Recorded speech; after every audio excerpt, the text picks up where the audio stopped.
6:16 WAPT News begins with breaking news.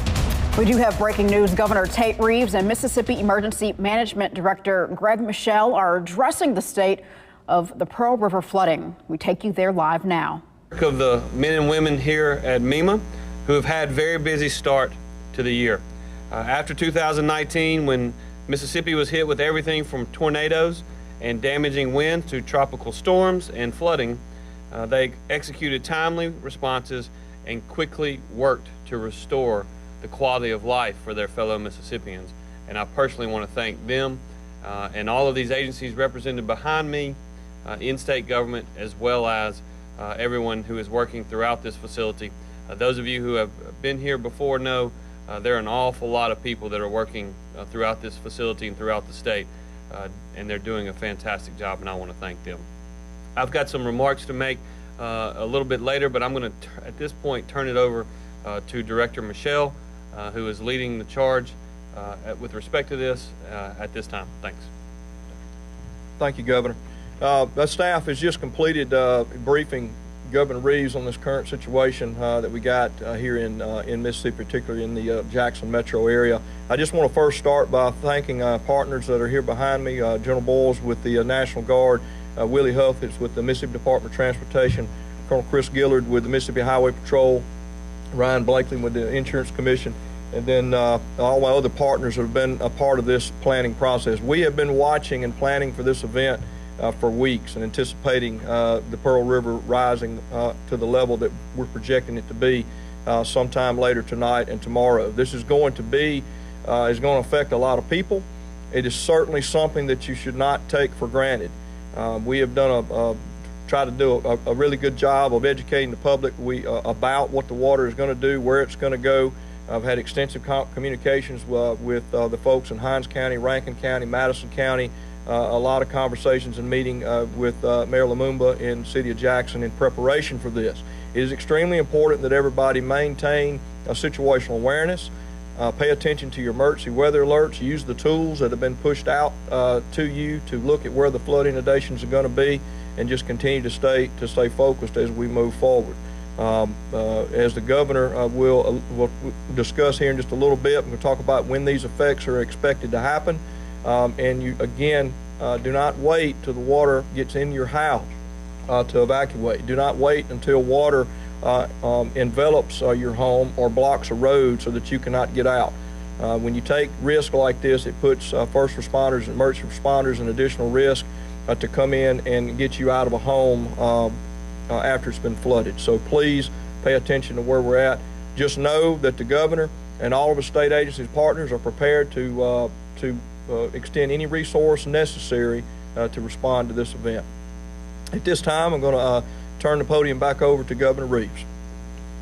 Thank you.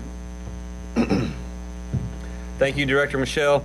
And I want to reiterate something that he said. We have been working diligently, not only with the state agencies that are behind me, but also the Hinds and the Rankin EOC, as well as the mayor and his team with the city of Jackson. But I want to be clear, this is a historic event. It's unprecedented in the last 35 years. We haven't seen flood levels like this in the area since 1983.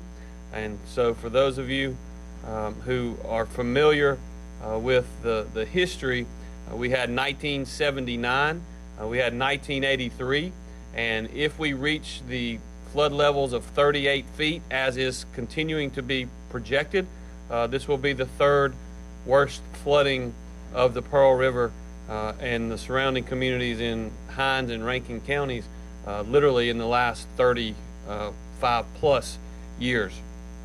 And because of that, I can't stress to you enough how important the next 24 to 48 hours is for the individuals who are going to be affected. We have obviously been working closely with the director and MEMA and our partners. Just right before this briefing, I received a daily briefing to discuss the current situation as it stands and our plan of action to protect those living in the affected areas.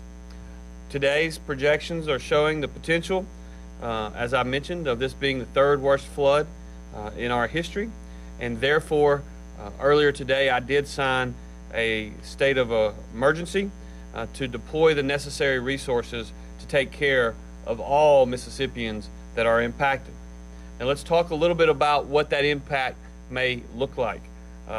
We believe at this point that the Pearl River is expected to crest at 38 feet.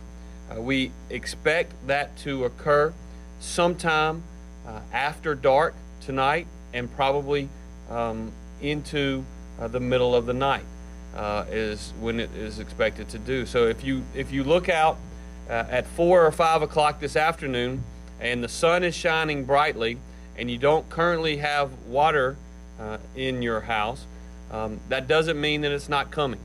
And so if you have been alerted to the potential for water, which by the way, all of these are estimates, and therefore we can't tell you with certainty every structure that is going to be affected, but please be paying attention, because we would expect this crest to occur sometime between 6 p.m. and midnight tonight.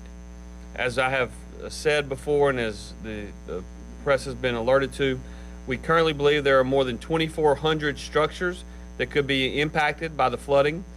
Of those, approximately 1,925 of them are in Hinds County, 461 structures are in Rankin County, and approximately 30 structures in Madison County could be affected if, in fact, we do peak at 38 feet. There is a citywide boil water notice for the city of Jackson, and there are evacuation orders in place for parts of Northeast Jackson and Ridgeland. Again, please heed these orders. Take care of yourself and your loved ones. Get out while you can. Do not return until officials have determined that it is safe. Again, as Director Michelle has said, we have every intention of having search and rescue teams in place. But if you do not get out and we have to send search and rescue teams for you, that is us putting our emergency personnel in harm's way. And we don't want to do that unless it's absolutely necessary. And so if you have been alerted, please get out before dark tonight. Our plan of action includes over 96,000 sandbags have already been delivered to Hinds County. We have evacuation assets, we have boat teams, and we have high water vehicles on standby for an immediate response to get people to safety if necessary. Hinds County currently has 4 high water rescue vehicles ready to be deployed. And the city of Jackson will have JTRAN lined up at Lowe's parking lot on Old Canton Road to help people.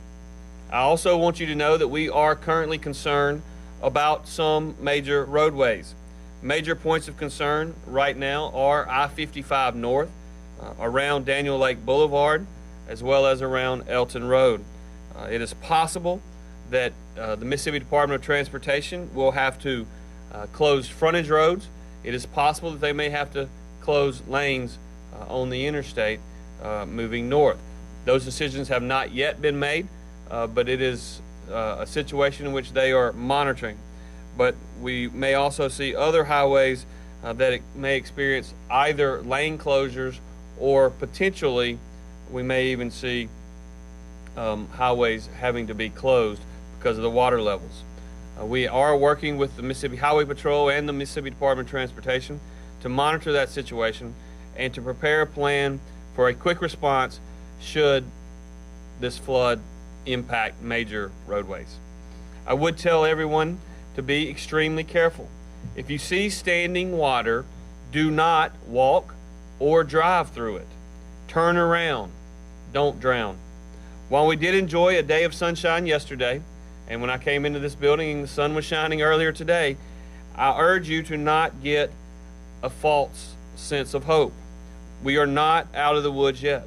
There is still a lot of water that is going to be coming, and we also know that we're looking for significant additional rainfall tomorrow and Monday at a minimum, with additional rainfall later in the week possible. So we want to let you know that we are monitoring the weather reports very closely. We did get a briefing from the National Weather Service earlier this morning. They are working very, very hard and are a very strong partner in this. The other thing that I will tell you is that we have brought in, as is illustrated by those behind me, everyone to assist, coordinating with MEMA, Mississippi Highway Patrol, Mississippi Department of Transportation. We are also working with our partners at the National Guard, Homeland Security, the Corps of Engineers, MDEQ, the American Red Cross, and our local emergency operations centers. The National Guard and Highway Patrol officers are on standby and ready to be deployed if and when necessary for an immediate response. The American Red Cross has already jumped into action and has resources for those who have been and will be impacted. Together, working with the State Department of Emergency Management, they have already opened shelters at the Jackson Police Training Center, as well as having opened a shelter in Starkville at the First Baptist Church Outreach Center. So 2 shelters are currently open. We will monitor the situation. We do have alternate shelters that could be open if necessary. We don't anticipate that at this time. However, we are prepared if that becomes necessary. The Red Cross also has an app that you can download with National Weather Service alerts, shelter information, and more. I will tell you that the Red Cross is asking for volunteers to help support relief efforts. So if you are able, please reach out to the Red Cross through their website, redcross.org.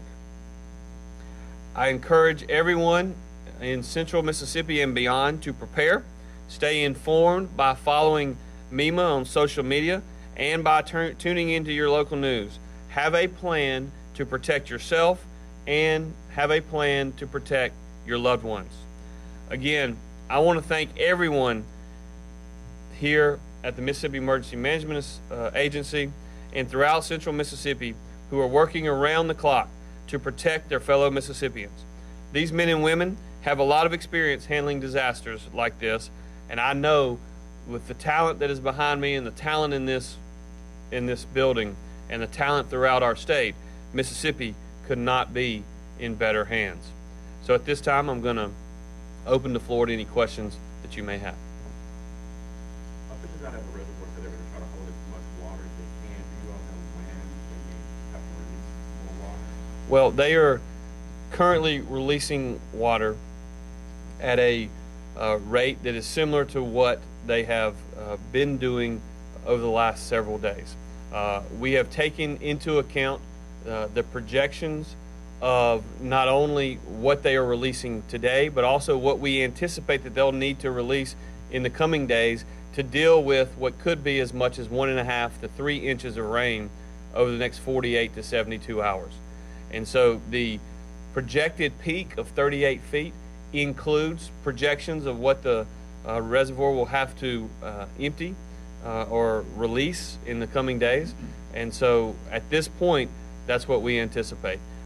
Again, the situation is being updated hourly, literally, but at this point, the projections are that the 38 feet that we are currently projecting is an accurate number given what we anticipate the reservoir to release in the coming hours and weeks, hours and days.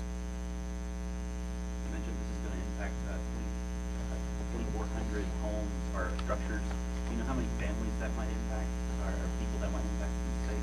Well, I think there are literally thousands of people that it's going to impact. In terms of, I don't have the specifics on how many of those are commercial versus residential. I don't know if Director Michelle does or not, but In Hinds County, with respect to that, those structures also include a number of roads. So in Hinds County, to give you some idea on that, there's about 1,058 homes, 164 roads that would be affected at 38 feet. Rankin and Madison County, respectively, are going to be somewhat less than that because they're not going to be inundated as much. So with it being over 1,000 homes, you're talking multiple thousands of people directly impacted in terms of their homes, but literally tens of thousands of people affected with roadways being shut down and other things. So. Greg, that 10,058 figure includes homes both flooded Right, and as we talked about the other day, flooded and or affected. So it's hard to determine exactly flooded or affected. When we say affected, they're either going to be that means the home's either going to be flooded or they're going to be cut off from having access to their home. So either way, they would fall into that evacuation criteria. In some neighborhoods, some people are just evacuating today. In this particular sort of people who they're going to sightseeing some of these neighborhoods. No, the sightseeing is not recommended. The fact of the matter is we need to keep the roadways as open as possible so that those who are doing the right thing and are evacuating can do so in a peaceful and orderly manner, that they can do so as quickly as is possible. Again, the challenge that we have over the next 12 hours or so is that we expect the water to rise fairly quickly from here, but we think the worst of it is going to happen after nightfall later this afternoon. And so that's one of the things, as you saw the sun shine yesterday for what seemed like the first time in forever, and then the sun shining today, it tends to give people a false sense of hope. I am here to tell you today that if our state and local law enforcement teams have knocked on your door and said you are likely to be in harm's way, that is still the case.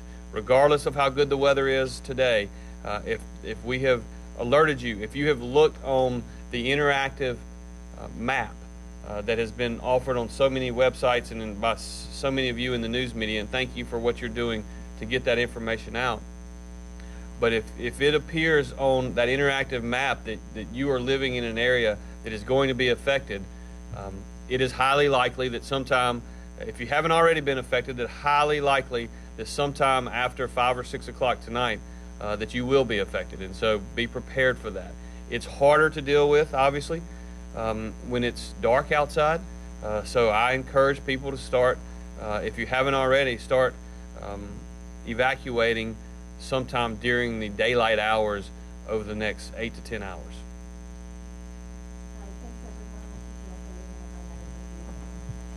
Thank y'all.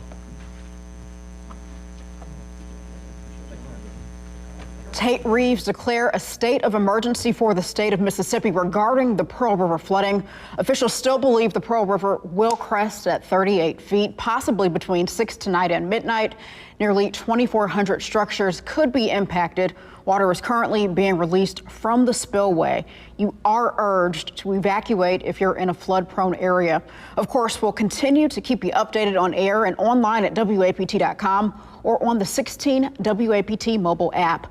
You'll also find streets affected by the flooding scrolling at the bottom of your screen. Again, please be very careful and take this very seriously. We now return you to your regular scheduled program.